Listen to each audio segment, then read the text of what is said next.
Rockfin.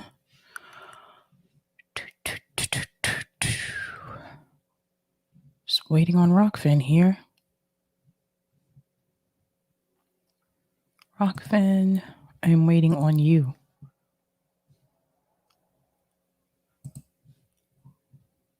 Okay.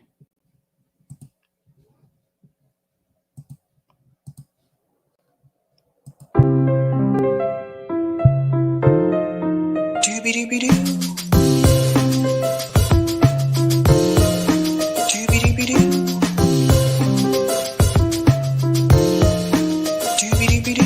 I'm your host, Sabrina Salvati. Doobie-doobie-doo.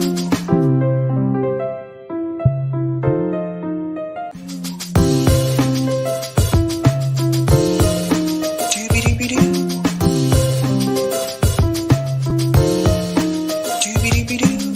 I'm your host, Sabrina Salvati. Doobie-doobie-doo.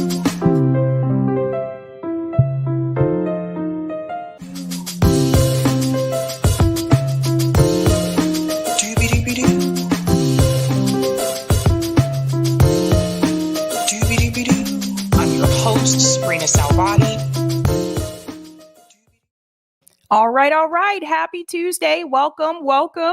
Shout out to everyone watching on YouTube, Rockfin, and Twitter, and welcome to Sabby Sabs podcast. I'm your host, Sabrina Salvati. If you are new, I want to let you know that Sabby Sabs podcast is a part of Revolutionary Blackout Network. You can catch me there on Tuesdays, Thursdays, and Fridays. And you can catch me here Monday, Tuesday, Thursday, and Friday. What is going on, guys? We have huge news tonight. So I can't wait to get into that story. If you haven't had a chance to do so, go ahead and take that poll that's pinned to the live chat. We're going to talk about that a little bit later in tonight's show. Want to give quick shout outs to people in the chat. What's going on? Hannah G says Sabby time. Shout out to Lawrence Johnston, who's a Sabby member. Doobie Door 2024. What's going on, Roman? Gotta love these controversial polls. Shout out to Joe OWS says, hello, family. What's going on? Saul says, hells no. I guess that's his response to the poll. Greetings, Robert. Should Kamala run in 2024? Wink. Greetings, Lewis. Greetings, Miss Sabby. Only have less than an hour today, but watch Ukraine this week. Russia holding referenda to bring Ukraine's territory into Russia's. NATO response, ? Yes, I've heard about that. That should be interesting to hear. What's going on, Donald? Should Pete Buttigieg or Liz Cheney run in 2024? You guys are funny tonight. Greetings, David. Sabby, do you remember the song If I Ever Fall in Love by Shy? I do. I heard it on the radio today and forgot how much of a good song that was. Song came out in 1992 and it was a cappella, and it was a hit. Favorite part of the song goes, and if I am in love again. I cannot sing like them. I will be sure that I'm going to stop. I'm not going to hurt your ears. What's going on, Rodrigo? RBN taking over Rising. Oh, I guess you heard. You guys are always finding this out before I tell you. Yeah, Nick is going to be on Rising this Thursday, I believe. So definitely stay tuned for that. Rodrigo is always in the know. What's going on, Eric Gray? What up, everybody? And yeah, no serious person wants Biden to run. I agree. Shout out to Eric T. Red, who's a Sabby member. Jim Crow Joe 2024, LOL. Shout out to Welch is great, says Sabby, and I like the way you did that there. That's pretty creative. What's going on, Bryce? Hello, Sabs. Sup, R&B fam. Shout out to Sean, 3%. What the fuck? I know I saw that too before I went live. Greetings, Duncan. Hello, everyone. I love it when I'm open YouTube to a live Sabby show. I have strong feeling how that poll will turn out. Me too, Duncan. Me too. What's going on? Nikki's World says, hello, revolutionaries. Shout out to the Traveler. Happy Tuesday. And Jink and Karen Kasparian got another debate. Ooh, okay. That discussion with Olayemi, Jink, and Anna, we're going to talk about that tonight. Olayemi killed it. Shout out to Anthony, who's a Sabby member, says love. Greetings, Delthea, who's also a Sabby member, says hello. Shout out to Leroy, who's a Sabby member, says, hey, comrades, hell no to the pole. Hell no to the pole. Hell no to the pole. How low can you go? Hell no to the pole. Positive Energy says, keeping up with the car. Kasparians. You guys are too much tonight. You're too much. Shout out to Sean says, yo, greetings, bad cookies. I voted yes on Biden running again. I just want to watch it all burn down. That's an interesting way of looking at that. Maybe those people who said yes actually want him to run so he can just lose. That could be part of it. Shout out to CBC Voter says, hello, Tuesday, Sabby Sabs. What's going on, Sabby Sabs? Says Sabby. Shout out to Eric Fuller. We got another Eric. There's a lot of Erics that come through this way. The best in this space. Oh, thank you so much. Greetings, Cryosynth. Sure, same jerk as the rest. What's going on, Crone of Anarchy? General strike would be better than bullshit elections. I like the emojis there. What's going on, Dabby Dabs? How's everyone going? Shout out to Science Lab. Hi, Sabby from the UK. Hello from across the pond. I should stop doing that. I'm going to stop saying hello from across the pond. Anywho, quick shout out to everyone who is a Sabby patron. Want to go ahead and get their names up here. Shout out to people who keep the lights on. Thank you so much, guys. These are all the Sabby patrons. Thank you for your support. If you want to be a Sabby patron, I have 5 categories: members, Sabbies, Sabsters, Sabinators, and of course, the ultimate. All of their names are listed here, and you can also see their names scrolling across the bottom of the screen. Thank you guys so much for your support. It really does go a long way. So, what are we going to talk about tonight? Let's go ahead and get into it. Got to share that thumbnail. Got to share the thumbnail. Okay, tonight we are discussing Joe Biden's cringe interview. Yikes. That interview with 60 Minutes was cruel. We're going to get into that tonight. I'm also going to discuss Olayemi Olurin destroys Jink and Anna. I said destroys. Destroys. I've been in Boston too long. Destroys Jink and Anna. Gotta love that. And last but not least, huge story. Serial star freed. I can't wait to get into that discussion as well.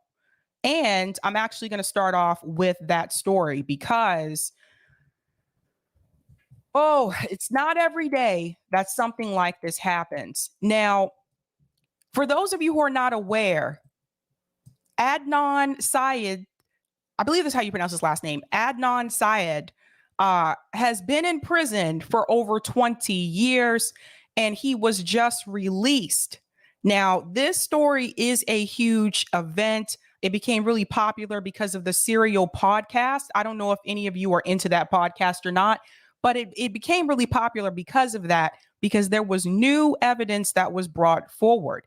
And I really do believe that that podcast aided in his release in a way, if you think about it.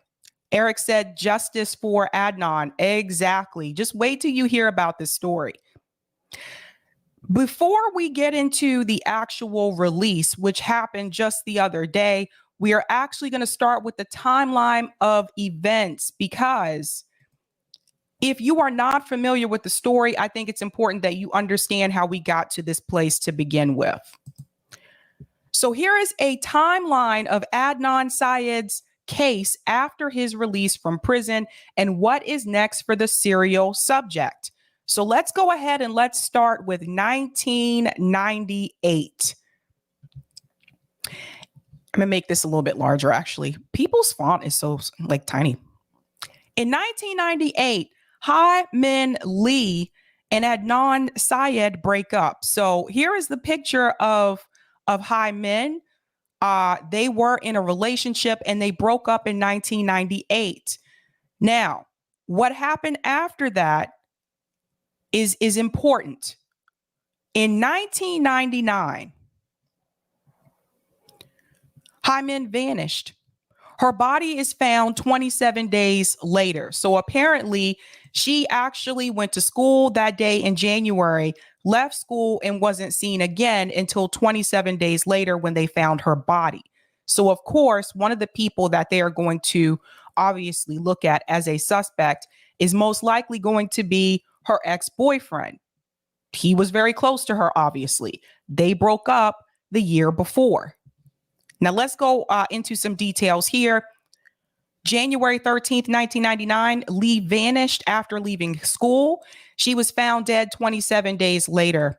Her body partially buried in a park.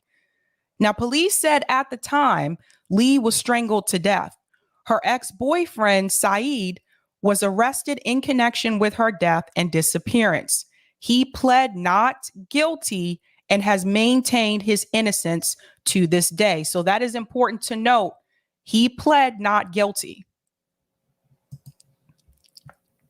In 2000, Syed is convicted.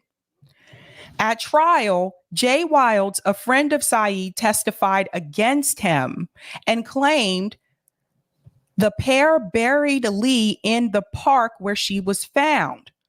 Cell phone data also placed Syed in the area, prosecutors said, although that data would later be called into question. So this is one of the ways and one of the reasons why they were able to convict him, because it was actually a friend of his that came out and testified against him and said that, yeah, we buried her body in the park. Obviously, now we know that was not true. So you do have to ask, what was his friend's motive to do that? Why would he go through, such lengths to say that his friend is guilty, knowing that this actually did not happen? So you have someone here who basically committed perjury. I'm not sure where this is going to go in reference to Jay Wilds. If he's still, around today, I don't know what's going to happen, but that's perjury. Let's go on. Yeah, I know Welch is great. Exactly. I know. Now, let's move on. We're in the year 2000, and this is a picture of Adnan Syed at that point in time. Syed was found guilty of murder, false imprisonment, kidnapping, and robbery. He was sentenced to life in prison. Again, having that friend as a witness, I'm pretty sure was a strong case for why the jury was like, this guy is guilty. You have a person there that's close to you that's admitting to this. Sentenced to life in prison for a crime that apparently now we know he did not commit. Let's go on. This is a flaw with the criminal justice system. This is one of the reasons why I wanted to cover this story, other than the fact that this is huge breaking news, but it shows a flaw with the criminal justice system. In 2014, so they're fast forwarding 14 years here, Serial Podcast unearths new evidence. More than 15 years after Lee's killing, the Serial Podcast re-examined the case and revealed a key alibi witness who did not testify on Syed's behalf. That's important. Asia McClain, who now goes by Asia Chapman, claimed she was with Syed at the library at the time Lee was killed. I do have to ask this question. Now, you can't make everybody, come forward. But if he was at the library with her at that time, you do have to ask, why didn't investigators contact her? Why didn't they even reach out to her? That was his alibi. Very strange, right? I would also wonder what he did at the library that day. Did he check out any books? If he did, there would be a record of that. Did he use the computer at the library for anything? There would be a record for that too. You have to log in. I'm not going to play detective though. Let's go back in. While McClain offered to testify, Syed's attorney, Maria Cristina Gutierrez, who has since passed away, did not call her. Does anybody see this as a red flag? You mean to tell me the one person who knew where he was that day, who was with him, the one person that could actually verify his alibi, that person wasn't called to the stand to testify? Now, the lawyer is no longer with us. She has passed away. So it's not like you can contact the lawyer now and say, why didn't you let her come to the stand? I would really like to talk to a lawyer about this. I would really want to. And speaking of Olayemi, I want to get her opinion about this. This is just so strange to me. Why would you do that? Going on, the podcast also questioned the credibility of the cell phone data used against Syed and revealed that DNA found at the crime scene was never tested. Okay. Here's another problem. The DNA at the crime scene was never tested. Now, where have we seen this before? There is a documentary on Netflix called Making a Murderer. If you haven't seen it, watch it, at least the first season. One of the things that happened with Making a Murderer was the fact that, again, DNA was crucial to the first crime that he was convicted of. Remember, in Making a Murderer, he was convicted more than once. The first time that he was convicted and he served 18 years in jail, the DNA was never tested. That is key. If they would have tested the DNA, they would have known he did not commit the crime. So this is sketch. This is sketch. And we know, even though this was 1999 when this happened, we still know that DNA was already considered a thing at that point because of the O.J. Simpson trial, which was years before that. Let's go on. Millions of people tuned into the podcast, thrusting the case back into the spotlight and pressuring authorities to re-examine the facts. This is the same thing that has happened with Making the Murderer as well. It has been people doing these documentaries, these podcasts, the public coming forward, asking them to look at the case again. And this is another example where pressure from people on the outside can sometimes work. And in this particular situation, it worked. He's free now. So here's a picture of him here. 2015, Maryland's court agrees to hear Syed's appeal. Now, this is where you thought he was going to get some type of momentum going here, but that didn't happen. In February 2015, following the success of Serial and the scrutiny it drew to the case, a Maryland court agreed to review Syed's conviction. Remember, reviewing it doesn't necessarily mean it's going to be overturned. In November of that year, a Baltimore judge issued an order that would allow Syed to present new evidence, including the testimony of McClain, Syed's alibi witness. So here's a picture here of Asia McClain. This is the woman that said she was at the library with him that day. Let's go on. 2016, Syed's conviction vacated for the first time. In June 2016, Judge Welch overturned Syed's conviction and granted him a new trial. This is where, again, we felt like there was going to be something was going to turn around here. Syed's attorney, Justin Brown, argued that Gutierrez's failure to call McClain showed that she had mishandled the case. And I have to jump in here and I have to ask this question. And why would she do that? Why would she mishandle the case? We'll never know because she's dead now. It's interesting.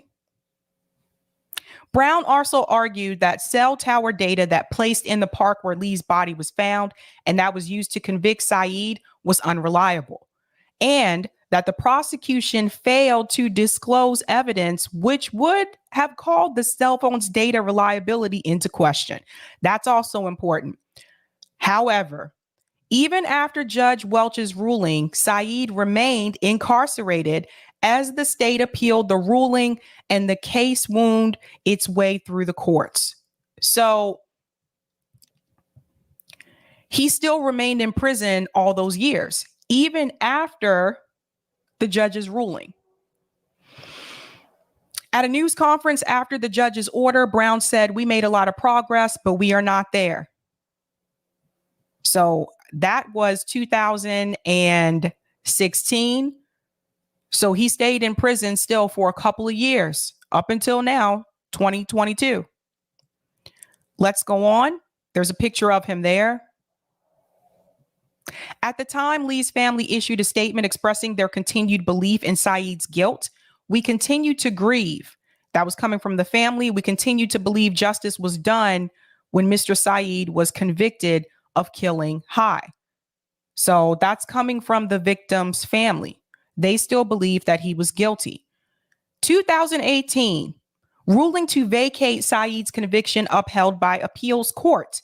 In March 2018, an appeals court upheld Judge Welch's 2016 decision to vacate Syed's conviction and grant him a new trial. In the Court of Special Appeals opinion, Chief Judge Patrick L. Woodward wrote that a deficient performance by Gutierrez, her failure to call McClain, prejudiced Syed's defense. So we have a faulty attorney. And we saw this happen recently as well. I called it out before with the former football player, Julius Jones, I believe was his last name. I talked about this. I think it was last year I covered this story, or it might have been a couple months ago. I forget. Covered a lot of stories. Anywho, he had a similar situation where his attorney didn't do his job as an attorney. There were key facts that were left out of that incident that happened with Julius Jones. Now he's still in prison, but because of the pressure from the people from the outside, the governor stepped in and told the prison not to execute him. They were going to execute him the day of. All the pressure from the people, the community, and we covered it here on this show and told people to call in. That is what really pushed the governor to say, okay, maybe we should not, well, he was already sentenced to death, but maybe we should not execute him after all. But Julius Jones is still in prison. Similar situation, though. He had a faulty lawyer. Woodward wrote that there is a reasonable probability that McClain's alibi testimony would have raised a reasonable doubt in the mind of at least one juror. And that was pretty much all they needed about Syed's involvement. High's murder, and thus the results of the proceedings would have been different. 2019, a setback for Syed. Maryland's highest court upholds the conviction. See, again, this is a problem with the criminal justice system. This is how people stay in the system for so long. Syed suffered a setback in March 2019 when Maryland highest court of appeals ruled in a 4-3 decision to uphold his conviction. The court agreed that Syed's counsel during his murder trial had been inadequate, but they held that Syed was not prejudiced by his poor counsel. I disagree with that. I think they are wrong here. How can you not call a key witness? How can you not call the person that can actually collaborate his story, collaborate his alibi? I don't understand that. In a statement after the ruling, Brian Frosh, who is Maryland's Attorney General, justice was done for Hyman Lee and her family. Now that came from the Attorney General. So in November 2019, the U.S. Supreme Court declined to hear Syed's case. This went all the way up to the Supreme Court. They didn't want to hear it. Now, granted, they get several cases that are sent to them, multiple. They can't hear every case, but still. Now, let's go on here to this year, 2022. Syed's conviction overturned again. He leaves prison. September 19th, Syed was released from prison after Baltimore Circuit Judge Melissa Fenn vacated his conviction.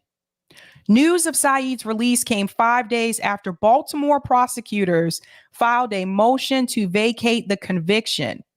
In the motion, State Attorney for Baltimore City, Marilyn Mosby, said that after a nearly year-long investigation by the state and defense, new information was discovered, including the possible involvement of alternative suspects. And I'm glad they mentioned this piece here, alternative suspects, which means also whoever murdered Hamin Lee is still out there. Something to keep in mind. Mosby said prosecutors will continue their investigation and bring a suspect or suspects to justice. However, she did not comment to declaring that Syed is innocent. We're not yet declaring that he's innocent because we still have pending DNA. This happened in 1999. How do you still have pending DNA? But we are saying in the interest of fairness and justice, he's entitled to a new trial. It is re-traumatizing them because they thought that they had a resolution and closure when in all actuality, they didn't. My job is to do the right thing. And if you have to have the fair and just result in order to ensure the right person is held accountable, that is in reference to the victim's family. So what is next for Syed? After his release from prison, Syed was placed on home detention with a GPS monitor. The state has 30 days to reschedule a date for a new trial, but it is unclear if the state will pursue a new conviction. And there he is there.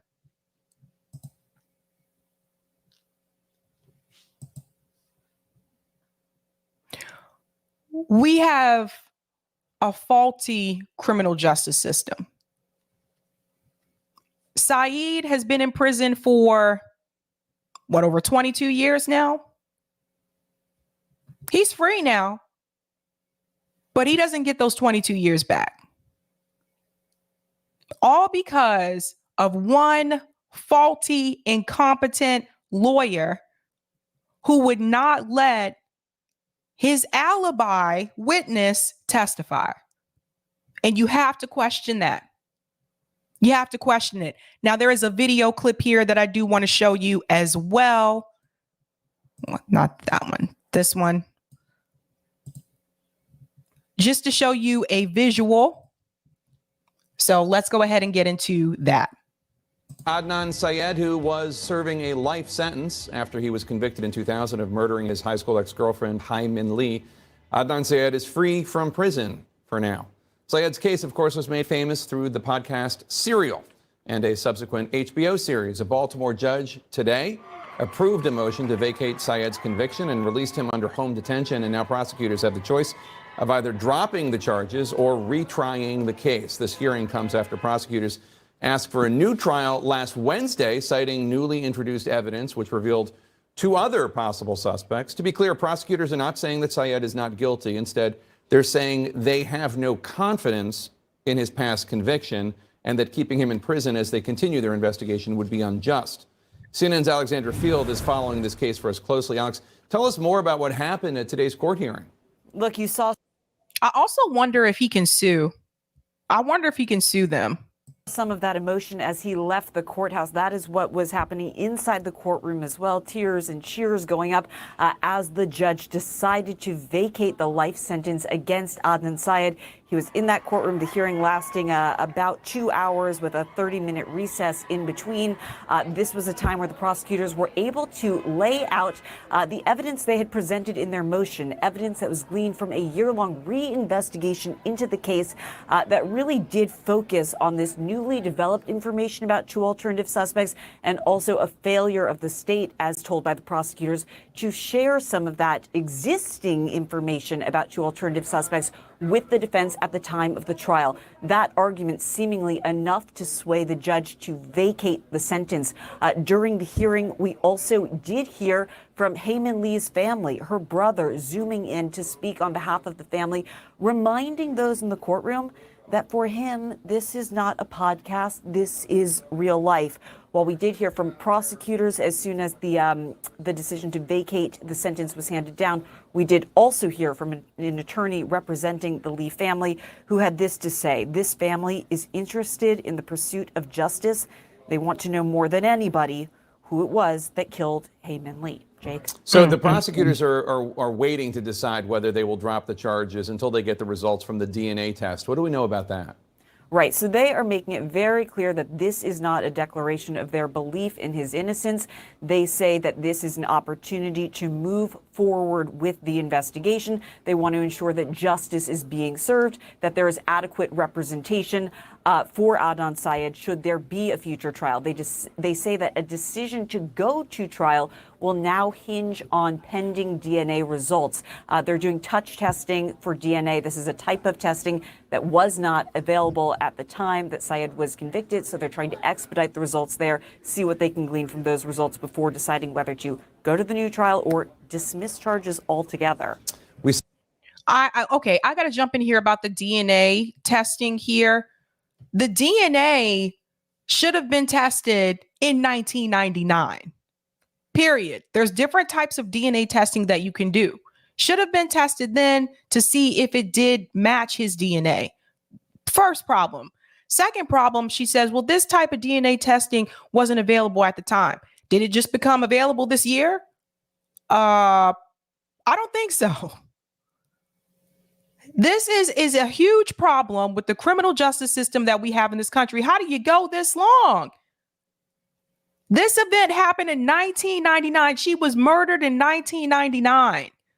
He's been in prison over 20 years. How does this happen? I don't get it.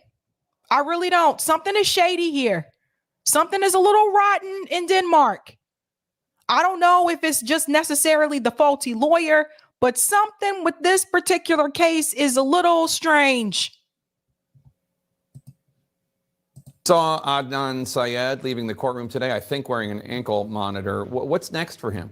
Yeah, he will be under electronic home surveillance while the investigation continues and until there is a decision on whether or not to dismiss charges or proceed with the new trial. But really, you can't underestimate or underplay the enormity of this decision. Look, the defense has worked for more than 2 decades to try to appeal this conviction. Adnan Syed has, for years and years, maintained his innocence in the murder of his ex-girlfriend. This is a day that came, we have to remind ourselves, not just because of the defense's efforts to clear him or exonerate him. It is something that came because the prosecution was part of the reinvestigation and brought forward this motion to vacate these charges. Really a stunning development. All right. I would actually argue that had it not been for that podcast, would we be here today? Had it not been for the serial podcast that brought forth new information, would he be free today? That's something to think about. But we have to do better. Our criminal justice system is a joke. This is a joke. I'm going to go to some of the comments here in the chat. Eric says, Jay Wild's story changed repeatedly. He admitted to lying. That alone, I felt like should have given him a new trial. That here you go, you had someone who committed perjury in court and no one was questioning this. Like, we need to bring forth a new trial. How is this possible? Robert says, our judicial system isn't about justice. It's about getting someone for a crime and closing the case. right or wrong? That's a good point. C. Larson, Christina Gutierrez, the lawyer, was also disbarred in 2001. She died in 2004. I don't know. This is a little strange to me. Delthea says, oh, he can sue. I hope he winds up owning the courthouse. Eric says, best podcast about Saeed's case is Undisclosed at undisclosedpodcast.com. Thanks so much for that, Eric. Yeah, it's just, I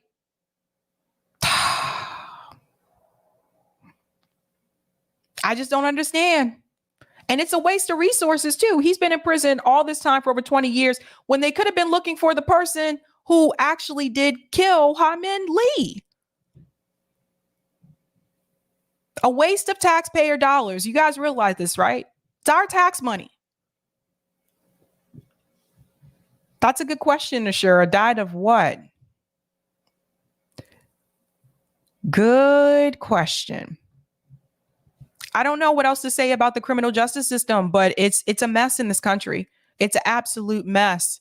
And we're going to get into more about the criminal justice system later on when we get into that discussion with Olayemi and Cenk and Anna Kasparian. Something has to change. Something has to, we need something different here, I think. I don't know. How do you get your life back after all those years? So shout out to those who hosted the Serial podcast. I remember a friend of mine loved that podcast. She's listening to it all the time because they brought forth new information. And it really, that's something you get the public excited and riled up.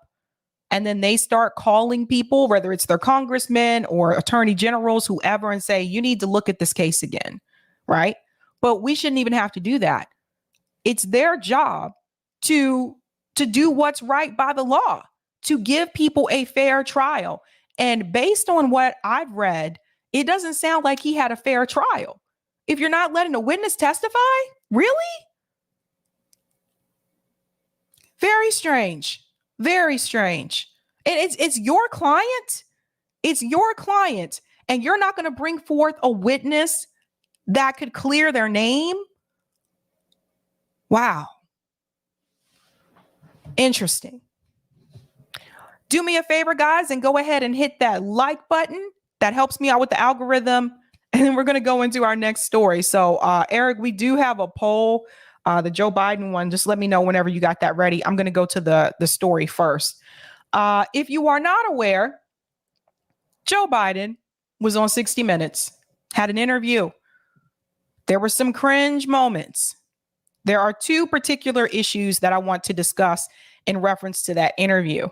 One is about his take on U.S. intervention with Taiwan.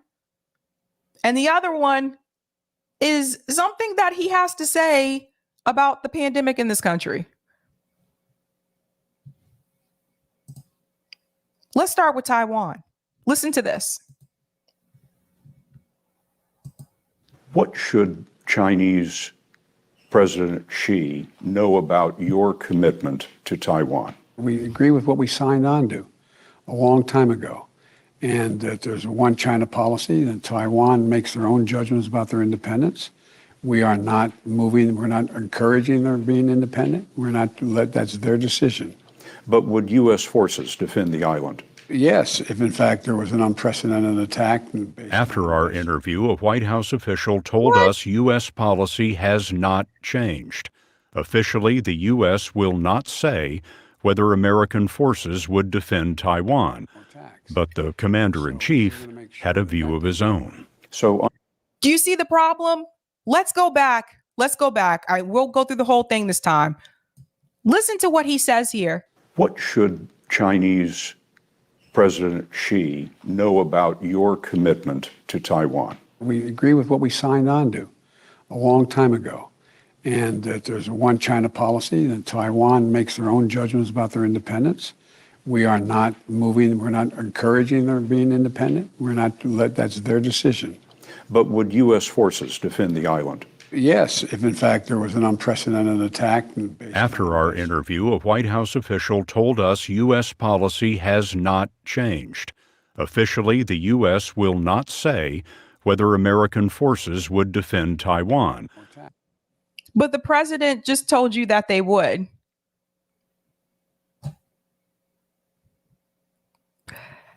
He specifically asked Joe Biden if China attacked Taiwan, not necessarily attacked Taiwan, but invaded Taiwan. He specifically asked Joe Biden, would the U.S. intervene? Joe Biden says yes. But after this interview, they spoke with White House officials that told them the U.S.'s policy has not changed and they would not comment on intervention. Let's make sure I heard that correctly. Here we go. The U.S. will not say whether American forces would defend Taiwan. They will not comment on that. They will not say yes or no, one way or the other. That's the statement from the White House official. But here's the president of the United States, who was in the White House, just telling, I don't know how many people saw this episode, but just this clip right here from Twitter is 2.9 million views. But basically telling millions of American people that, yes, we would intervene. What we have here is a failure to communicate. That's Cool Hand Luke. Look it up. It's either a failure to communicate or Joe Biden is not with it. This is dangerous. I want people to understand this comment that he made here is dangerous. That's the message that he just sent to China and to Taiwan. This interview aired. People saw it.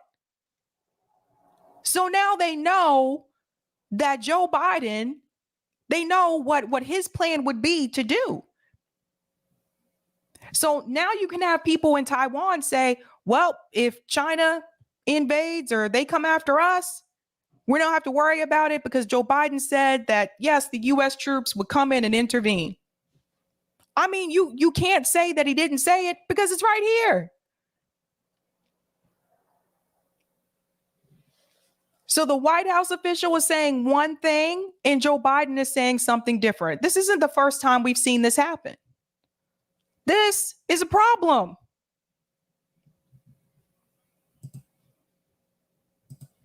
But the commander-in-chief had a view of his own. So unlike Ukraine, to be clear, sir, U.S. forces, U.S. men and women would defend Taiwan in the event of a Chinese invasion.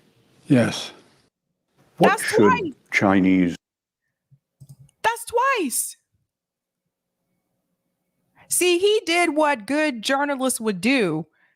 Just to be clear, let's ask that question again. And he did that. And Joe Biden said yes again. Now, what does that tell you about Joe Biden? Forget what the White House officials are saying. Joe Biden is letting you know, again, he has his own agenda. So already know where his mind is at. He has no problem sending troops over abroad again. Again. You pull troops out of Afghanistan, but he's just waiting to press the button to send them to another country. When it comes to foreign policy and when it comes to war with the United States government, it doesn't matter if we have a Republican president or a Democrat president, because both parties are pro-war. Both. Just another reason to send them over there again, to get them involved in these conflicts where people lose their lives. Raise your hand if you're in the chat and you know people who have lost their lives in Iraq. People who did not come back home. And he's just can't wait to just got his hand on the trigger button, just can't wait to do it again. Just can't wait. For those who are not aware, Taiwan is a part of China. Now, is there some desire for them to possibly gain their own independence? Yes, there is. But why are we getting involved in this? He's already telling you, yes, that would be the plan. Don't have to take it from me. Again, he asked him the question twice. Ukraine, to be clear, sir, U.S. forces, U.S. men and women would defend Taiwan in the event of a Chinese invasion. Yes. And where's that money going to come from? Oh, we have plenty of money for that, though. Plenty of money when it comes to war. What did Tupac say? You got money for war, but you can't feed the poor? It's true. It's true. Rome is trying to head towards Jackson, Mississippi to give them water. That's really something that our government should be doing when you think about it. They're still sending billions to Ukraine, but you can't fix the water situation in Jackson, Mississippi, or in Flint, or in Baltimore. You can't fix that. This is another example where mutual aid has been more beneficial than relying on the United States government. You got Rome, who don't even live there, raising money to go down there and get them the supply, get them the clean water that they need. Shouldn't that come first? That's our government. Now, that's one of the clips that I want to show you from that interview. But there's more. And then we have an article with this one too, because he really got called out for this one in particular. So they did also ask Joe Biden about the pandemic. Listen to this. Mr. President, first Detroit Auto Show in 3 years. Yeah. Is the pandemic over? The pandemic is over. We still have a problem with COVID. We're still doing a lot of work on it. But the pandemic is over. If you notice, no one's wearing masks. Everybody seems to be in pretty good shape. And so I think it's changing, and I think this is a perfect example of it. Mr. President, first Detroit Auto Show in 3 years. Yeah. Is the pandemic over? The pandemic is over. We still have a problem with COVID. We're still doing a lot of work on it. But the pandemic is over. If you notice, no one's wearing masks. Everybody seems to be in pretty good shape. And so I think it's changing, and I think this is a perfect example of it. Mr. President, first Detroit Auto. Listen to what he says. I want you to pay close attention to what he says. Auto Show in 3 years. Yeah. Is the pandemic over? The pandemic is over. We still have a problem with COVID. We're still What? The pandemic is over. We still have a problem with it.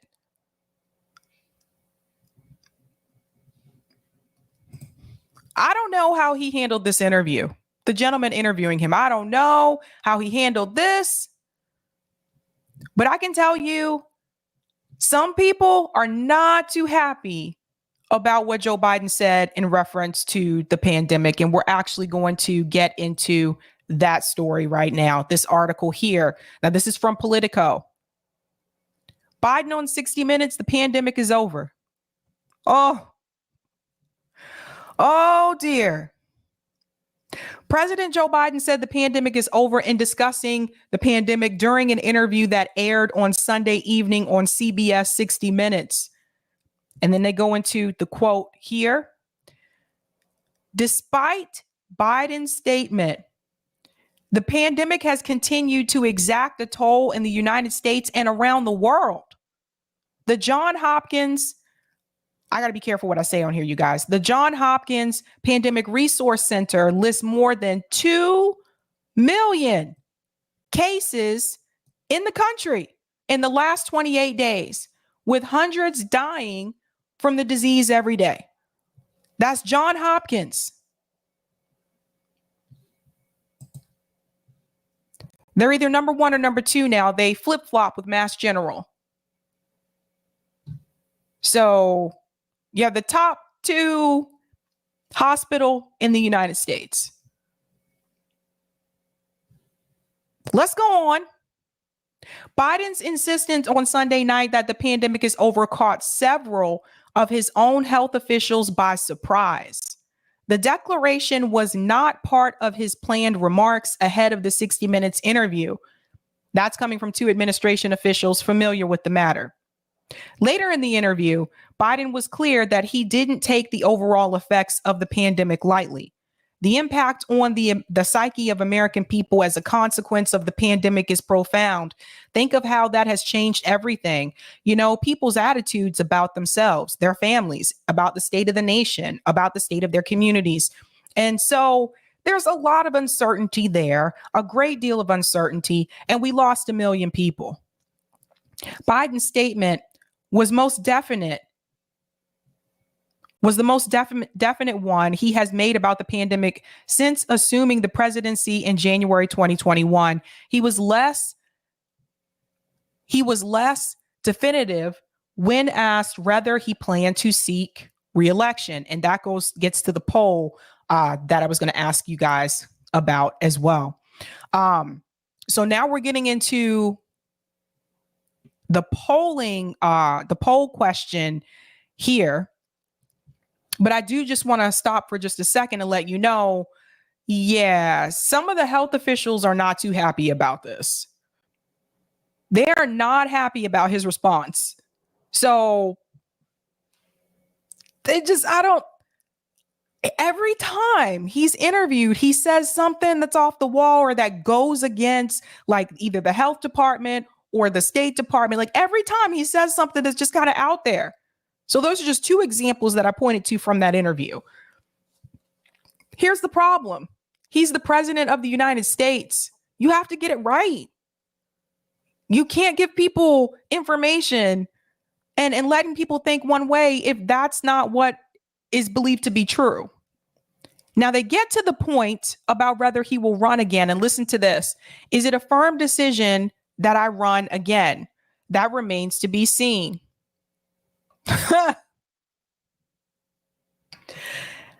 Is it a firm decision that I will run again? That remains to be seen. After he had already said publicly that he intends to run again, he already declared that publicly. He will be running again in 2024. Here you have the president of the United States telling the American people, whether or not I'll run again, that remains to be seen. What?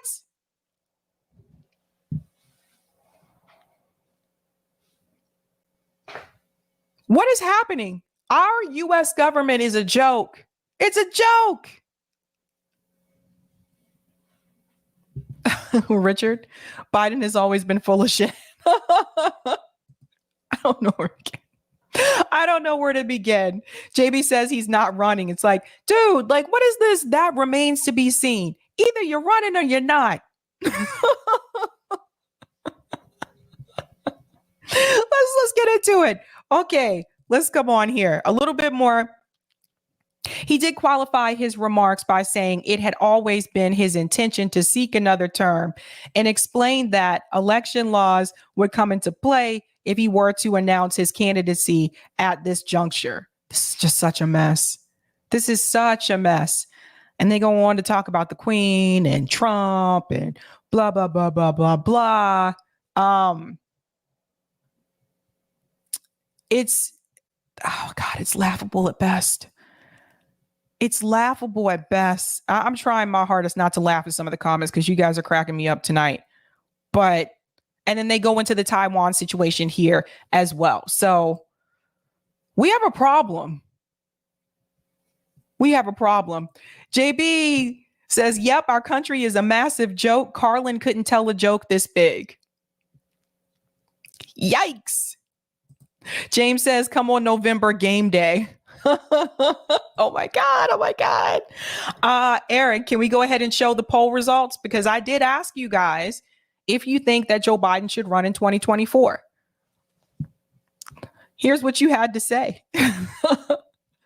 Should Joe Biden run in 2024? We have 371 votes. If you just voted now, I'm sorry. I think Eric already took the results. That's totally fine. Should Biden run in 2024? 7% said yes. Those of you that said yes, what is happening? Like what? More people said yes than not sure. So 7% said yes. 91% said no. No. And 3% said not sure. Okay, Eric, thanks for letting me know. Can you believe this? Oh, wait, I think the vote number just went up. Did somebody else just vote? I don't know if it changes it or not. 377 votes. We have 579. It keeps going up. 7% are trolls.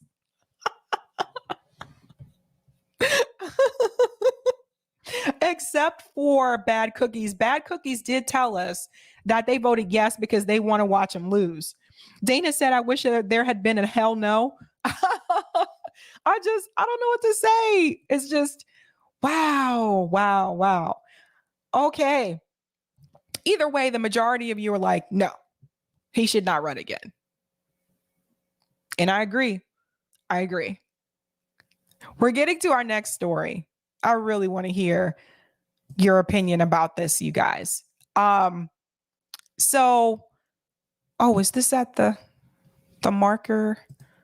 Let's see. Should be at 9:20. We're getting into our final story here, which is this discussion that happened between Olayemi Olurin and Cenk Uygur and Anna Kasparian. We're going to get into that. Before I go into that clip, and we are going to analyze that because there's a lot to be said there. It just so happened that Friday, I believe this was Friday when I made this comment, I actually was talking about Cenk Uygur's tweet about defunding the police. Eric clipped that from the live stream and posted it as a clip. And it was brought to my attention from you guys that he deleted that tweet. He deleted the tweet, but the tweet is still in my video. So I mentioned something that I recommend that Cenk Uygur should do. So I don't know if he saw that clip or not.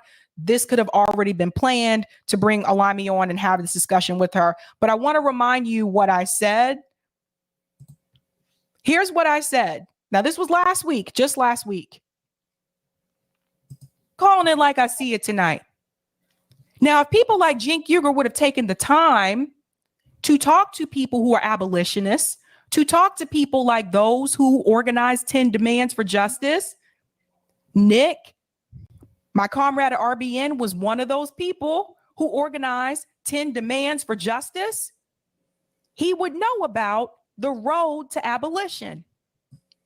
Okay, so that's what I said last week, that he should actually talk to people who are abolitionists so he can hear like what the road and the pathway is to that. Or you could just look at the website 10 Demands for Justice. It's laid out there for you. Now, again, I don't know if Cenk saw that clip or not. It was brought to my attention. Like I told you, he deleted that tweet that he had about defunding the police, but he did bring on Olayemi Olurin for this discussion about prison abolition. And I think Olayemi really hit the nail on the head. I'm going to go to some of the star chats here, and then we'll go ahead and get into that clip. Going to be like CJ for a second and do a like check. There's over 500 people watching. If you haven't had a chance to do so, hit that like button. That helps me with the algorithm. Lawrence says, with Brandon, there are always cringe moments. Daniel says, we need peace. Ashura, Sabby Sabs, Jimmy said this right after Ukraine is Taiwan. Taiwan is the new Ukraine. Yep. We've been calling it, right? That watch, they're going to be that's going to be the new target next. Delthea, see, this kind of shit is why your mama and them used to hide your great Uncle Harry's shoes from him and made him take the special aspirin. She's talking about Joe Biden. Dead People's Things. What do you expect an employee of the military industrial complex to say? Go Jerusalem. Go Jerusalem. True, Sabby. We pay taxes to see our infrastructure rated at C- to D+. I hear you on that one. And Yasmin, I'm glad he's considering running. He definitely shouldn't bike or walk up the stairs, though. That's tough. That's a tough one, Yasmin. So let's get into this discussion here with TYT and Olayemi Olurin about prison abolition. Let's get into it. Have a conversation that I've been really looking forward to. The prison. Eric, can we do volume booster on this one? Have a conversation that I've been really looking forward to. The prison abolitionist movement is definitely gaining a little bit of steam. The debates and conversations. Have a conversation that I've been really looking forward to. The prison abolitionist movement is definitely gaining a little bit of steam. The debates and conversations surrounding it have been kind of front and center on social media. And I think it's really important to understand what the abolitionist movement is, what they want to do in terms of criminal justice reform. And joining us today is someone I deeply respect, a wonderful woman by the name of Olayemi Olurin, who is a public defender for the Legal Aid Society in New York, and also a political commentator. Ole, thank you so much for joining us. Thank you all for having me. I'm excited. Let me just start off by saying thank you so much. I know I thanked you on social media, but I want to thank you now that I get to talk to you, because this has been something that, to be fair, I think the way that I communicate and frame things was not friendly to people who identify as abolitionists. Yeah. You got that right, because Anna has had a couple of videos, and so has Cenk Uygur, where they have had these cringe moments about police abolition, about defunding the police, to the point where they almost started to sound like they're right wing. Just keeping it real. This is the same person, Anna Kasparian, who made that statement last year that she agrees with criminalizing homeless people in Los Angeles, which is something that Jeffrey Katzenberg, the guy who donated that $20 million to TYT, wanted to do. You see why where people get their money actually matters? Let's go on. And so I think it's easy to immediately attack and dogpile, but you were the one person who didn't do that. And you actually provided some information, some answers to our questions that was so helpful. So I thought it would be better to have a more elaborate conversation about it on the show. And so she won't talk to anyone who's gonna criticize her, basically, is what she's letting you know. Let's start off by kind of understanding, what is the prison abolition movement? What would that ideally look like? You criticized the whole movement without even knowing what it was about. Okay. All right. So first of all, thank y'all for having me. I didn't dogpile. I did not attack, because I understand that it sounds wild. It sounds wild to anybody the first time you hear it. Even as somebody, when it was first presented to me that abolition was even a concept, I was in the middle of writing a thesis about how the criminal system is racist and unjust. And even I was like, abolish all the prisons? That seems absurd. And my professor presented me with reading materials, and it was a process. I can't tell you what day I woke up and decided it, but I recognized that, listen, we all are raised in a society that tells us prisons are fundamental. One of the first things we learn, cops, robbers, police are good. We need to know 911. We think of that way. So we see the criminal justice system like water, oxygen, air, and these kinds of things. And so I expect people to have pushback. I expect it to sound absurd, because my mother tells me it's absurd every other day. So I do get it. So I wasn't upset. But what it really is I just want to comment on a point that Olayemi just made about what we're taught when we're younger. And it's true. Like when I was in school, like kindergarten, first grade, one of those years, in elementary school, they did teach us that the policeman is your friend. The policeman here to protect you. If you need help, contact the police. They're here to help you. And then that's the version that the school district would give you. But then, especially those of us who are African-American, there was the version that came from my parents, which was, don't trust the police. If you ever get pulled over by the police, this is what you do. If you ever need help or in trouble, you're better off calling one of us than calling the police. So she's right to point that out. Like, that's what we are taught with in the education system. So we've pretty much been ingrained with it at a very young age, to be honest. It's a vision of tomorrow. We people hear it, abolish prisons now, and they think we mean open up all the prisons, close all the courts, and it's done tomorrow. We recognize realistically it does not work like that.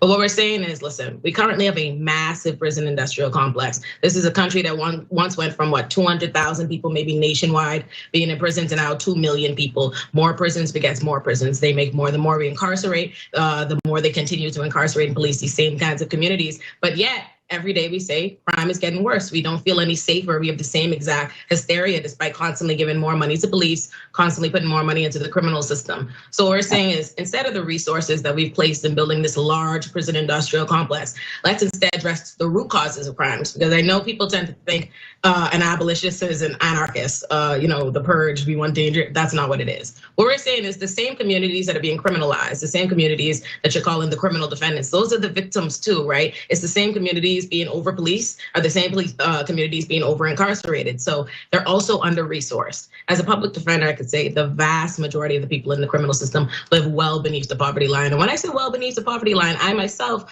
identify as the poor, and I would not be able to afford my own services. I mean, completely destitute. And so if the majority of the people in the system are this, they're under resourced in that way. And the issues that we're having are coming out of those communities and not having the resources for mental health. There are more people in America, there are more people suffering from mental health issues in prisons than there are in mental health hospitals.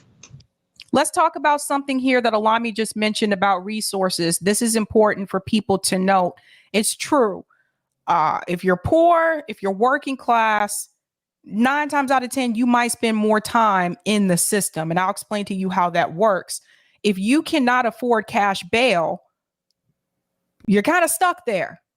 You're kind of stuck there until you have a trial or court case or whatever that can prove that you were in the right, not in the wrong, and then you're released.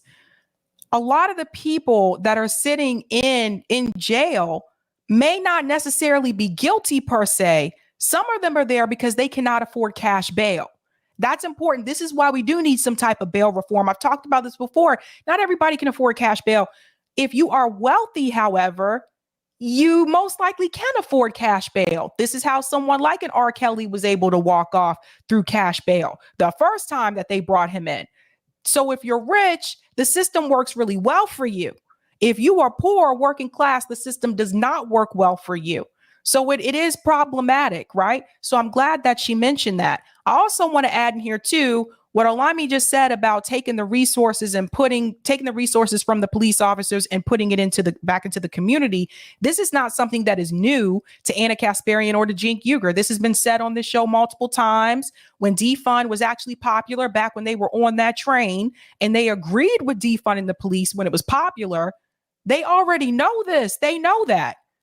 So to me, it's just interesting that they're trying to pretend like, oh, they're just going to let all these people go. And that is not what prison abolition is about. We're not saying let everybody just run free and do whatever they want to do. What we are saying is that resources can be allocated in different ways. And there are other people that can step in and help in those areas where the police are not helping. The police are not helping when it comes to mental health issues. They're not trained to do that, but they're the ones showing up on the scene. That's a problem. They don't know how to handle it. We've seen this happen multiple times. I don't think police officers should do traffic stops. Those go incredibly wrong, especially if you're Black. Let's just be real. So there are other people. I think social workers could be involved in some of these situations. Psychiatrists can be involved in some of these situations, and mental health counselors can be involved as well. So there are areas where we're using police, where people are just thrown into the prison system, and some of those people shouldn't even be there. So yes, all of this needs to be changed. And I'm past the stage of reform myself, because there have been reforms that have been implemented, but it's never enough. Reform does not go far enough, whether it's criminal justice, healthcare, or education. I think the whole system needs to be rebuilt, and that's how you get there. And you do need to change the prison system that we have in this country. But we have that. We're saying, okay, let's start taking that money away from the police. We have overinflated budgets. We have large police forces, so much that one would argue that this is a police state. If by over time, we start taking this money away and instead putting it into the community infrastructure, we will eventually have a society that doesn't rely on mass incarceration. So it's a step-by-step process like that. Right. So Olay, Go ahead, Cenk. I think there's a couple of different issues here, right? So there's the politics and the policy, right? And there's I'm sure a bunch of things we obviously agree on. So for example, would I abolish some type of prisons? So obviously, I want to get rid of private prisons tomorrow. They make no sense. It's all the wrong incentives. It's we're basically paying people to take away people's freedom, so they're going to do that at a larger and larger rate to profit off of it. So there's plenty of circumstances where some form of abolition makes sense. And I think that at the end of the day, we'll probably agree on a great majority of things. But help me understand what the long-term vision is.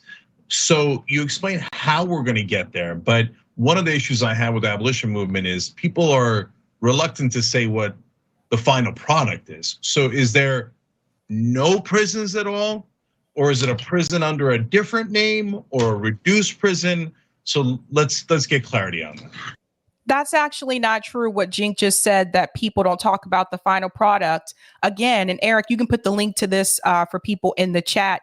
If you go to 10 Demands, which was started by a group of abolitionist activists, Nick from RBN is one of them.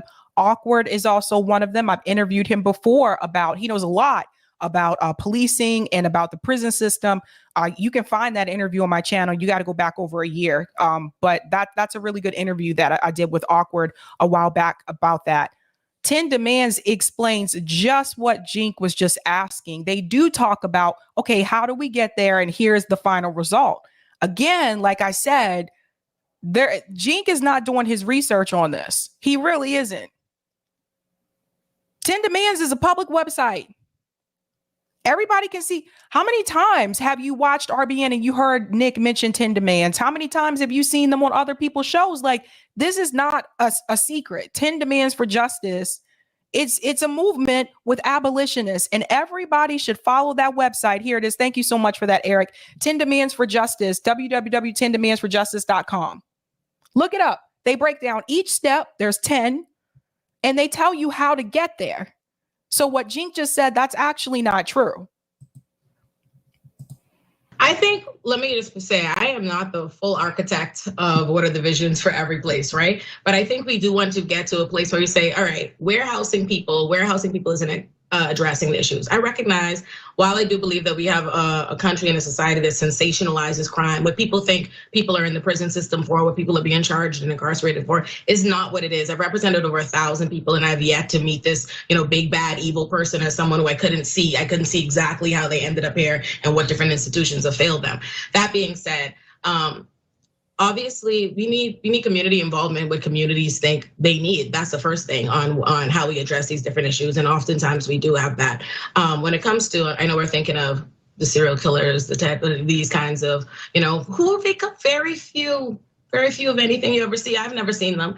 I think I can't say whether or not it's going to be they abolish all the prisons or what that's going to look like the day that comes to, and policy implementation, what system we're going to come from. But I do think we do have to start looking to different countries that don't have the prison industrial complex we have, whose prisons don't look like what we have, who don't have these kinds of side effects, and seeing how they address these issues and what we could have, what kind of infrastructure we could have in place. But I do think, as far as it currently is, the mental health problems are exacerbated. We still have those people. We're still, as a country, we're paying for all of the big, bad, evil people that we're putting in, we quote unquote put on prisons.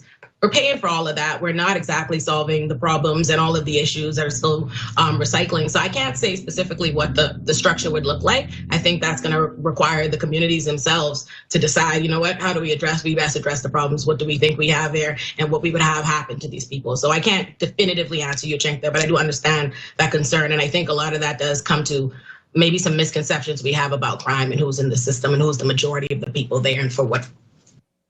Right. And he can look it up, Olayemi. He can look it up. People do like to point to the most violent criminals that are in prison. She's right about that. They do like to make that talking point, right? What about all the people who are in prison for weed?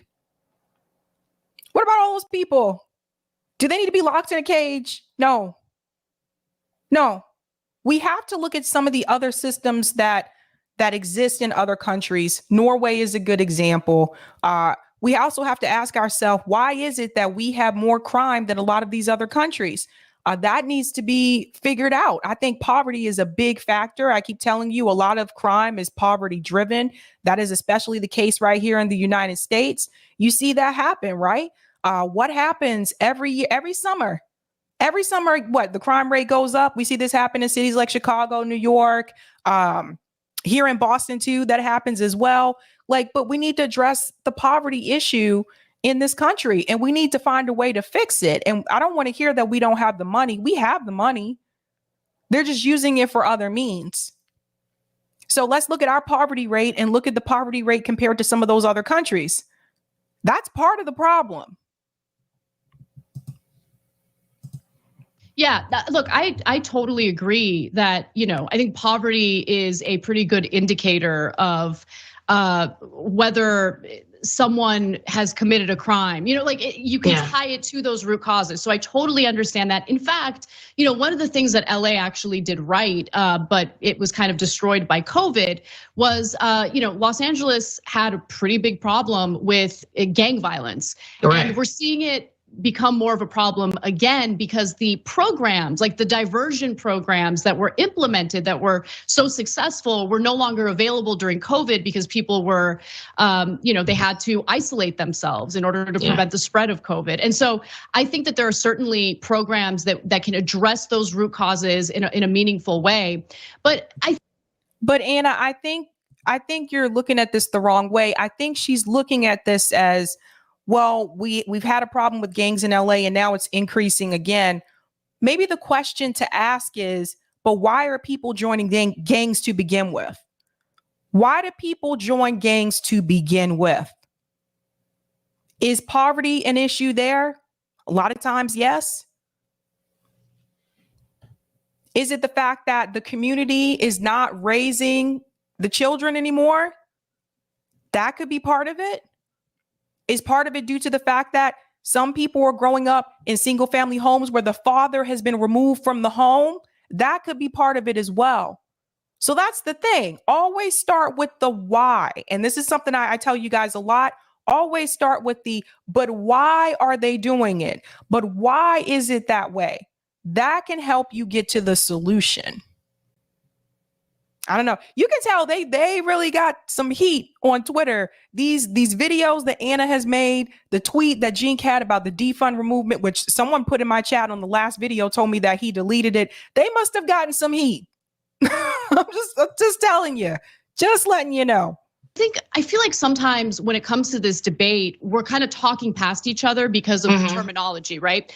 So what I like to think about is, when I think about the ideal, I wouldn't say ideal, I'm sure it has its own flaws, but when I look at models in other countries that seem to have worked, I look to Norway, which I will say, when I first heard about Norway and the way they do things with their criminal justice system, I found this is like years and years ago, I thought it was super questionable, like Anders Breivik getting sentenced to 21 years, and he has like a nice situation with like a PlayStation that isn't updated enough for him. He wants the latest model. But you look at their recidivism rates, and their recidivism rates are so low compared to the United States because we don't rehabilitate. So would you say that a model like one that's being implemented in Norway is a good goal to work toward, or does the abolitionist movement want to go further than that? Again, I think Anna needs to realize that, again, a country like Norway doesn't have the level of poverty that we do in the United States. This all goes back to poverty, you guys. So I think a fundamental component to why people argue abolition, it's not an unwillingness to embrace reform. It's not this inherent issue with reform. It's recognizing that the criminal system in the US is not a mistake. The actors and the powers that be want it to operate the way it does. People are always willing to advocate for reform. As an abolitionist, I'm constantly, I have to spend my days fighting for bail reform, and fighting to defend it even once we get it.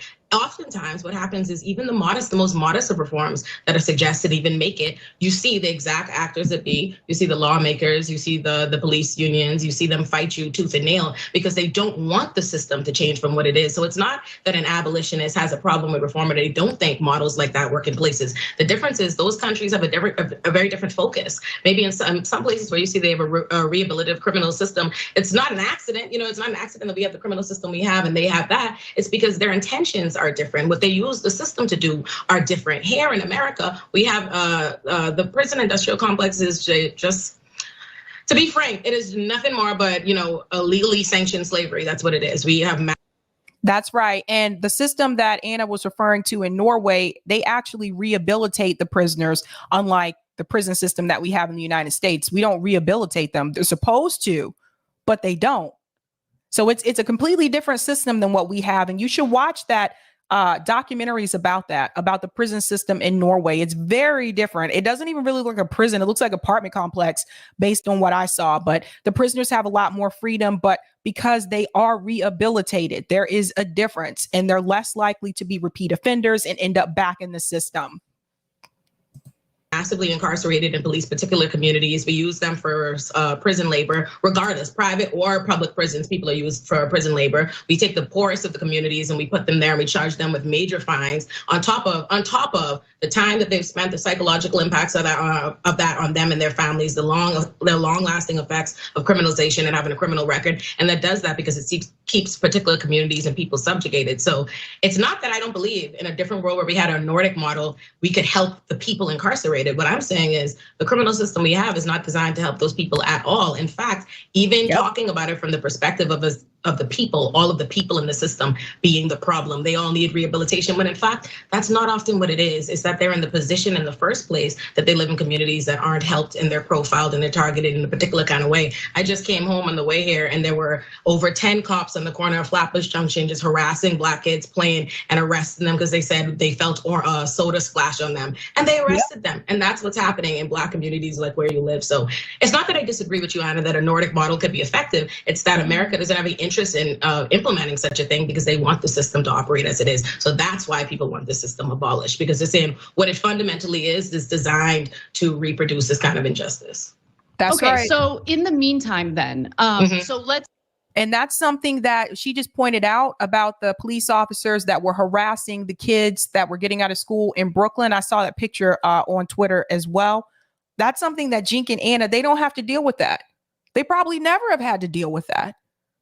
This is the thing when it's not in your community. They don't have to deal with, they don't have to worry about that when they're just walking home, or I guess people don't really walk that much in LA, but if they're just hanging out, like, I don't know, outside of their home, or if they're just walking back from a restaurant or whatever, they don't have to worry about that. But a lot of times in Black communities, especially in low income Black communities in the United States, you do have to worry about that. I'm from Baltimore. I remember seeing police officers that I went to Baltimore school for second grade and for fifth grade, or part of fifth grade. And I remember seeing police officers just hanging out like on the corner outside of the school, outside of Lockham and Bundy. Like this, like it was weird to me because I didn't come from that. So having started school in Germany, there were no cops like right outside your school. It was rare that I saw police in Germany. So going from that and then going to school in Baltimore and seeing the cops just hanging out, just waiting for you to do something wrong, or sometimes picking with people and harassing people, just trying to get someone for something. No one should have to live like that. We shouldn't have to live in a police state. To do that to kids, it's unbelievable. Say there's enough of a fight where people are on board for the abolitionist movement, right? Mm-hmm. In the meantime, as those root causes are being addressed, what does happen to perpetrators of violent crime? And I want to be specific about the types of individuals I'm talking about, right? Like, I do believe that we over-incarcerate. I do not think that most nonviolent offenders should be in prison. And when I say most nonviolent offenders, keep in mind, I'm considering like Wall Street goons who completely devastated our economy and led to countless foreclosures. I think people like that do deserve to deal with some punishment, right? They typically don't. But just to get back to the question, So I'm a little concerned about what happens if living in California, living in Los Angeles, where we have a massive homeless population, many of whom have severe mental health issues that go untreated, undiagnosed. That is a result of the deinstitutionalization that started actually under JFK, right? Yeah. And there was widespread support for doing away with these mental health facilities because of all of the issues they had. They were abusive. There were terrible, terrible examples of abuse. And so everyone was on board to do away with them. And the whole idea was, okay, we'll replace them with community-based mental health. But that didn't end up happening. So we ended up throwing the baby out with the bathwater, if you will. So Yeah, but I think it's also important for Anna to mention that Los Angeles is hella expensive. California is hella expensive. Everybody keeps mentioning the homeless people that have mental health issues or the ones that are on drugs. What about the people who are homeless that were evicted because they couldn't afford to pay their rent? Come on, like people are flocking. They are leaving California and flocking to places like Texas for a reason. California is hella expensive. So that needs to be addressed. That's a problem. We don't have a Medicare for all healthcare system in this country either. So people are like, yeah, go to a mental health, treatment center and all that stuff with no insurance. That's another part of the problem. Again, always go back to the why. Yes, about what she said about JFK. Yeah, there's some truth to that. But why are they in that position to begin with? You are living in a state, and I know because Massachusetts, my state, is hella expensive too. And we have an increased homeless population. We have a mini Skid Row next to Boston Medical Center that was not there a couple of years ago. There was always homeless people, but it's increased. It's gotten worse. Again, Massachusetts, hella expensive. A lot of people just can't afford to live here anymore, especially in the Boston area. You have to address that. You have to address the poverty issue. That is a big part of the root of the problem here.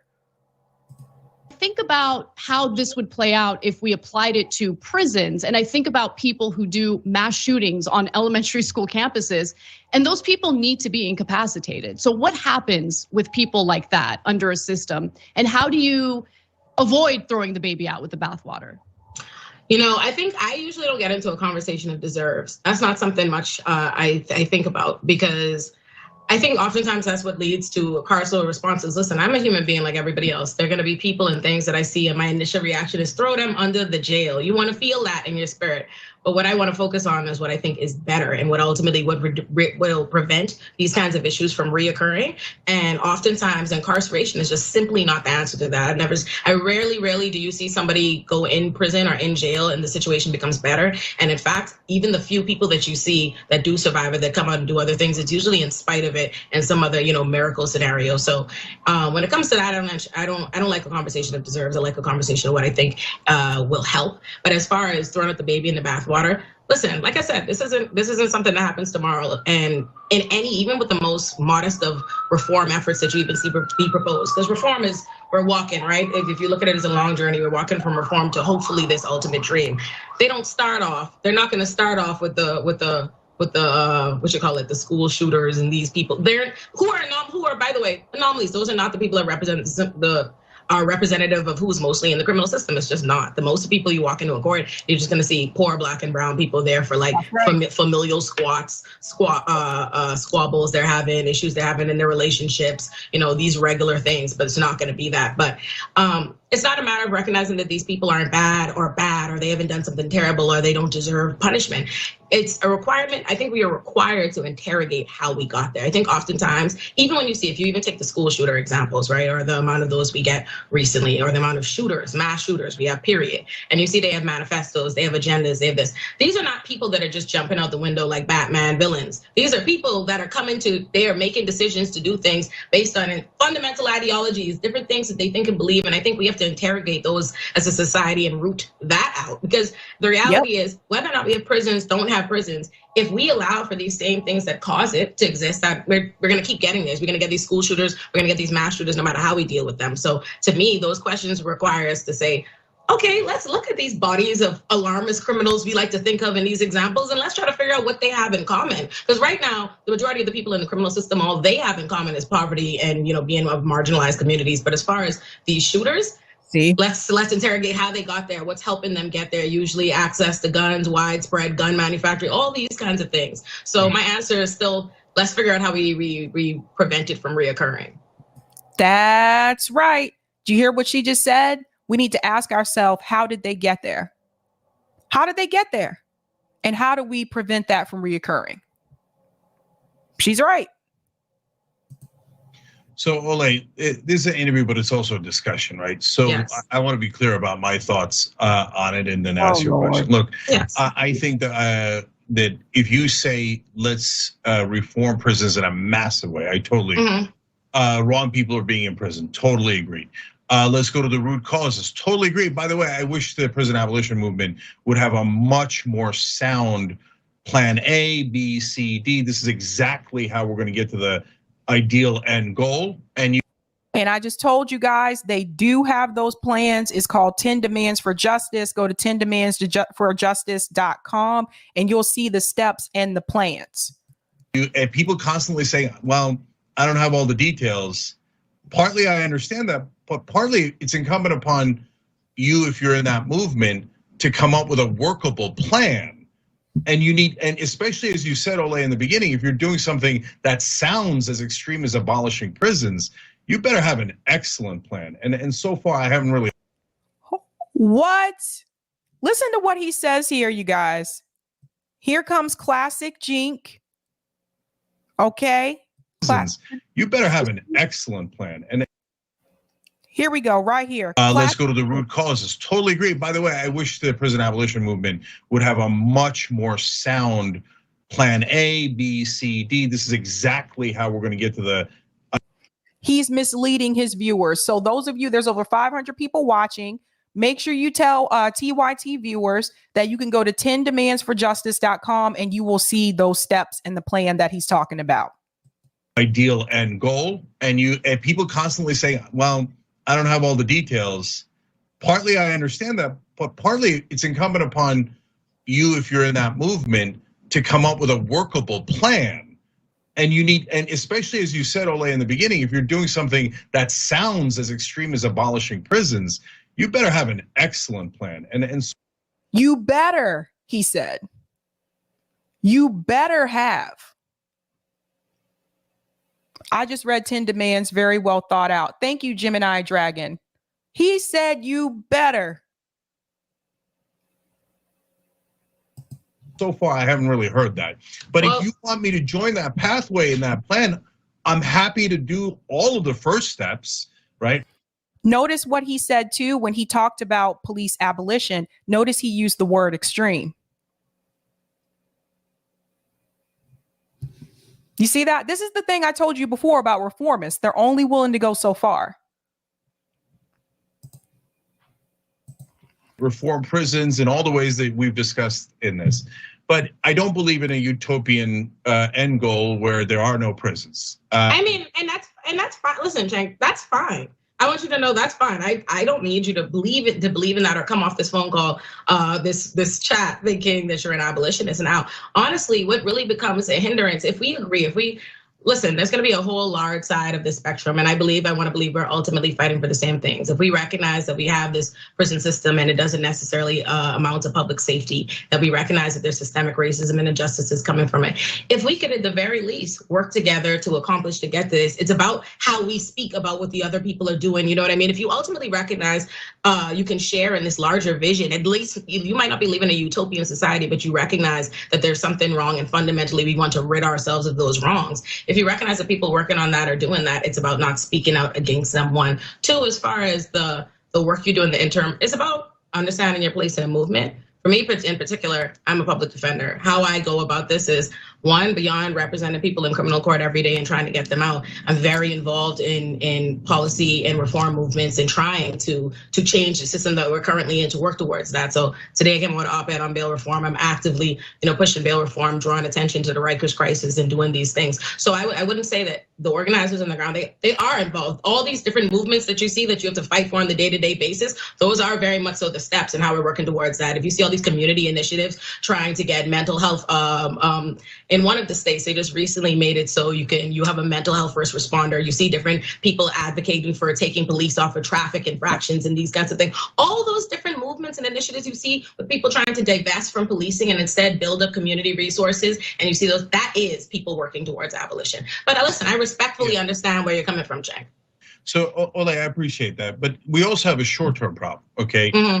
So, like, I also don't agree in a utopian society where we do not put people in prison in the short term and hope that hey, hopefully the system will catch up to the ideal. No.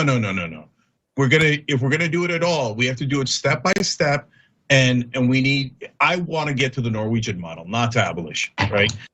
Again, of course, he doesn't want to get towards abolition. Again, a reformist, not someone who's willing to go all the way, just someone who's willing to take, let me just step right in the middle and just stop right there. So he's letting you know that's not his avenue. It is what it is. It's not a surprise to me. Like I said, some of his comments about policing, defunding the police, and abolition has been quite suspect and cringe lately, especially since TYT supported it when it was popular 2 years ago, and they changed their position on that as well. So Cenk is showing you exactly who he is and what he's about. And I really don't appreciate someone like Cenk, who is not an activist, who is not involved in any type of police reform or abolition movement, telling people how it should be done and the way it should be done.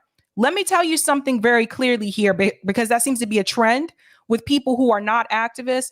They like to sit back and watch what the activists do, and then they like to jump in and tell them how they should be doing it and how it should work. But they never get their hands dirty with the activists or the organizers on the ground.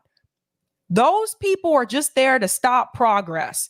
Anytime you get a leg up, you get a little bit of leeway, here they come with their mouths, with their tweets, anything that they can do to try to stop that from happening. Because at the end of the day, the thing is this: Cenk Uygur and Anna Kasparian are the type of people that want police to protect their neighborhoods. They want police to protect their homes, and they want the police to protect their wealth. They want the police there to protect capital, to protect people like them. Police do not protect poor people. They rarely protect working class people. They're not protecting Black and brown people in these neighborhoods. But since that doesn't apply to Cenk Uygur and Anna Kasparian, they really don't care about that. They're not going to come out and say those words because obviously, like I told you, they've already gotten a lot of heat about some of the comments that they've made recently. So they don't want to come out and say those kind of words. But really, at the end of the day, they're really kind of telling you, fuck your community, fuck your situation. I want to be protected from people who are like you. But they won't say that because they know how bad that will sound. So I'll say it for them. But even if you want to get to the Norwegian model, you have to go step by step. You have to have the mental health treatment, et cetera, in place before. And it actually say, hold on, guys, let me finish. Why is he talking to them like that? Before, in place, before. See how they come in and try to tell you how to do your own activism? Before we say, hey, you know what? We're not going to put these folks in prison. Because Ole, right now, what we did, I was massively in favor of bail reform. I'm beginning to think I was wrong. And why? And reducing some crimes. Look, it makes a lot of sense because the things that the sentences we fought for, you're a public defender, so you'd have an interesting perspective on this. The sentences we fought for, I think, are the better sentences, the more just sentences, the ones that are reduced. But the problem is the prosecutors need room for plea deals. And since they don't have room for plea deals, they're bringing them all the way down to almost nothing. So then the prosecutors aren't bothering to prosecute these crimes and the cops aren't bothering to arrest people. And Ole saying it's not happening it's not productive. It's You're definitely saying, Cenk, you want to say, you're telling me it's not productive, but I'm actually the person that represents people in court and has a literally living array of what the system looks like. And I can tell you that one, the arrests are happening. Two, studies have already come out and showed that in terms of being rearrested for violating pretrial bail conditions, that has not changed. Whether or not crime rates, Cenk, that is simply the case. But here's the thing, I wanna circle back to my original point earlier with why even the modest reform efforts to get us towards people criticize abolition when people say the system is not broken, it's working as intended. We're going to keep recycling these exact same effects. And I say the problem is not that people would not get on board with reform. Abolitionists is that we recognize that even the reform, even the most modest of reforms, risk experience this kind of pushback and lack of support. So I want to say that one. Two, when it comes to bail reform, if we want to look at a place like New York City, right? The majority, we have 10 million people in this city, 42% of which are white. Yet over 90% of the people at Rikers are Black or brown people. Rikers is a pretrial detention center. It was built to hold 3,000 people. It holds 5,000. We had bail reform come in to make misdemeanors, only misdemeanors, not completely non-violent crimes, traffic infractions, these things not bail eligible. Because despite the fact and the sensationalism you see from New York Post and the particular occasional cases they highlight, that's not what the majority of people are sitting in Rikers for. I'm just so sorry to tell you. And so that we get overcrowded, we get people dying. We had the largest amount of deaths in 2013 last year, 16 last year, we're already at 15 this year. So, and let's not forget the 16-year-old boy who was sent to Rikers for stealing a book bag that he never stole. There's a documentary about him on Netflix. Actually, I'm not sure if it's still there. It was up there, I know at least last year, 16 years old. After he finally got out, he committed suicide because of what he went through in Rikers.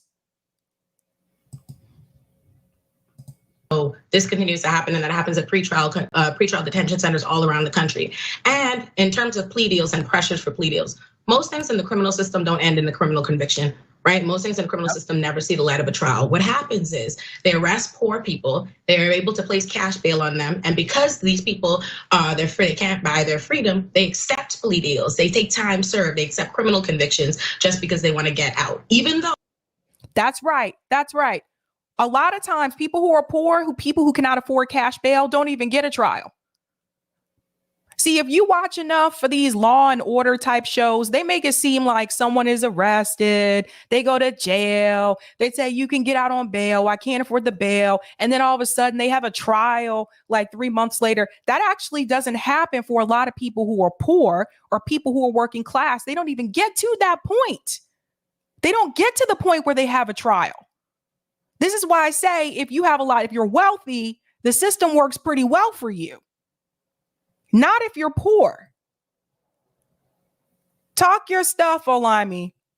If the system actually were allowed to play out the way it's supposed to and afford them their rights, that wouldn't have happened. And then they get out and now they have a criminal conviction that makes it worse. These were already the poorest people in society. It's a fact that the court recognized when they assigned them a public defender and when they gave them bail. And yet these people now have a criminal conviction that prevents them from getting any kind of job. They usually lost the job that they have. It affects their housing. There's orders of protection and their lives are changed in fundamental ways that no longer just impacts them, but impacts their family. And a cycle of that contributes to violence, it contributes to crime, and it doesn't help anybody get anywhere. So as far as what you're talking about with bail reform, the reality, despite the fear mongering and everything that's happened, is it hasn't changed our crime rates. People who are being released from Rikers or they're not being detained because their cases are not. Cenk, you don't have to agree with me, but the reality is I have experience with it. So yeah.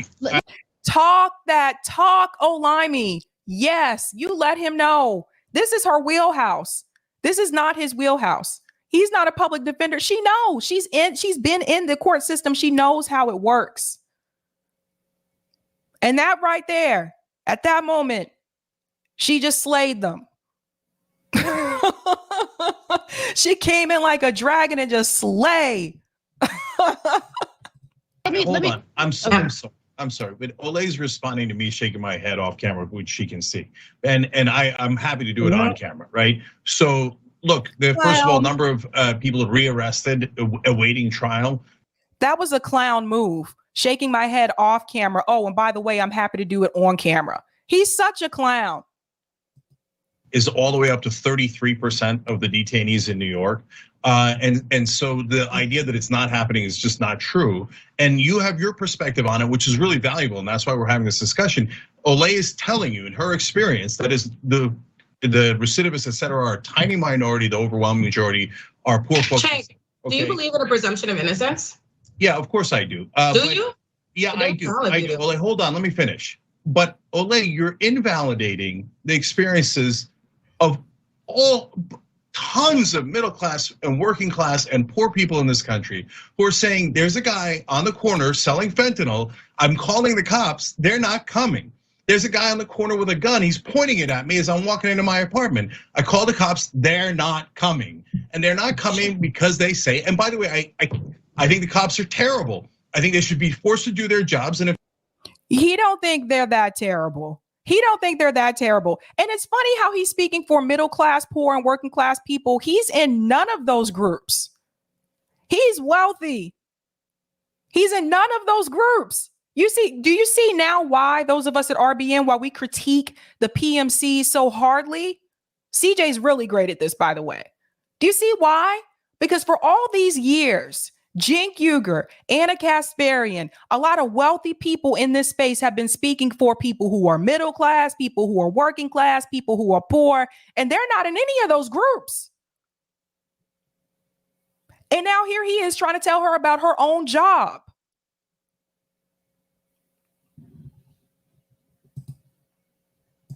they don't, they should be fired immediately, okay? But they say, hey, listen, the prosecutors aren't prosecuting. And the prosecutors are saying we don't have enough room for plea negotiations. You're saying that's, I don't know what you're saying. You're saying to me that we need to have a cash bail system so that prosecutors can better coerce people. No, hold on. Let me respond to this.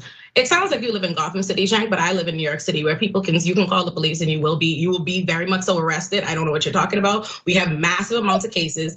We have people being arrested 24/7. Bail reform does not affect people being able to make arrests. Like I said, felonies, violent crime, cash bail is still being set on these things. The only things cash bail is not being set on are a small amount of misdemeanors and low-level traffic infractions. We just not only do we have we have over 35,000 police in NYPD, but we recently hired more. We increased their $10.4 billion budget to $200 million more. So I don't know why we're talking about the police like they are handicapped and like arrests aren't happening. Additionally, you're saying I'm invalidating the concerns of poor people and Black people. And I don't know what you're talking about, but I am a Black person that lives in Brooklyn in Flatbush. And I don't know many Black people that are fully in favor of the massive police state we have or the criminal system that affects us. And importantly, as much as we talk about this, albeit this alarmist discussion of crime, and the people that are experiencing the most crime, the people that live in these communities, these high crime areas, these highly profile, they're the same people that are the victims of crime, the same Black people that are victims of crime, brown people that are victims of crime, the same people you're criminalizing and vilifying and saying, okay, we shouldn't have these systems in place so that prosecutors can barely better coerce them into plea deals or get them to do these things. I think you're relying on a lot of what is just ultimately propaganda. That is a thing. They put out these articles. All right, Cenk, but okay, hold on. Let me jump in, please. Let me jump in because I'm dying to. I actually, look, I don't have a problem with bail reform. I actually think using bail as a way to determine whether someone gets to go home prior to the trial is ridiculous, right? And it's a way of kind of determining whether or not someone is a risk, right? And so the judge is trying to determine, well, this person seems risky, so what's a high amount for bail so I can prevent this person from being able to post bail and get out early. I think that whole system is messed up. So I have no problem with doing away with cash bail, but I do think it's important for the judge to have some discretion in regard to individuals who are accused of committing violent crimes, right? And the judge does have that discretion. No, you're right about that. Yeah. Okay, you're right about that. But I think that there is a misunderstanding, and I've been reading and researching about this because I've been trying to figure out why is it that in some parts of the country where they've done bail reform, specifically for misdemeanors, you have examples of judges giving alleged violent offenders no cash bail. Like, why is that happening? And it's because it seems like they have a fundamental misunderstanding of what the bail reform is supposed to entail. And I watched a great talk that you did in regard to Illinois and their safety measure, which they're applying this no cash bail method to nonviolent misdemeanor crimes. And you made sure to emphasize this is about misdemeanors. This is not about violent crime or violent offenders. And so it seems like you are honestly on the same page, right? I mean, I would like to see something else in place other than bail that determines whether or not an individual should be released. And one other thing that I don't think gets talked about enough is, why is it taking so long for the trial to happen? I mean, people are. That's on purpose, though, by the way. Delaying trials, like, that's on purpose.